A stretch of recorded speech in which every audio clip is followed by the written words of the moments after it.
بسم اللہ الرحمن الرحیم۔ حسد اور رشک، ان دو چیزوں کے اندر فرق کیا ہے؟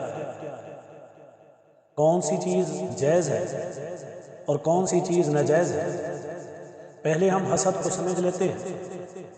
حسد یہ ہے کہ ایک انسان کسی کا علم دیکھ کر، کسی کی شخصیت دیکھ کر، کسی کے مال دولت کو دیکھ کر، کسی انسان کی سخاوت کو دیکھ کر یہ بات اپنے دل میں لائے کہ یہ چیز اس کے پاس سے ختم ہو جائے، یہ مال اس سے ختم ہو جائے، یہ حسن اس کا ختم ہو جائے، یہ علم اس کے پاس نہ رہے، یہ سخاوت اس کے پاس نہ رہے، یہ صحت اس کے پاس نہ رہے، یہ اس سے اس نعمت کے چھن جانے کی تمنا کرے، دل میں خیال کرے۔ ایک تو یہ چیز۔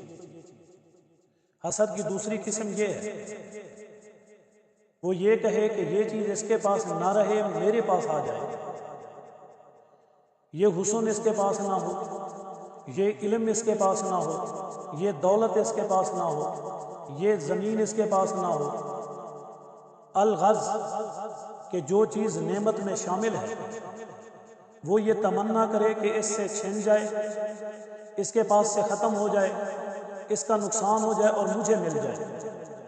اور رشک یہ ہے کہ انسان یہ تمنا کرے کہ جیسے اللہ نے اسے حسن دیا، اس کے پاس بھی رہے، مجھے بھی عطا کرے، جیسے اسے مال دیا اللہ اس کو مزید دے اور مجھے بھی اسی طرح دے، جیسے یہ سخی ہے اس کی سخاوت میں اضافہ ہو، اللہ تعالیٰ مجھے بھی سخی بنائے، جیسے اس کے پاس علم کثیر ہے اس میں اور زیادہ وسعت ہو جائے، اللہ مجھے بھی علم والا بنائے، یعنی اس کی نعمت بھی برقرار رہے، اللہ تعالیٰ مجھے بھی عطا کرے۔ یہ جائز ہے۔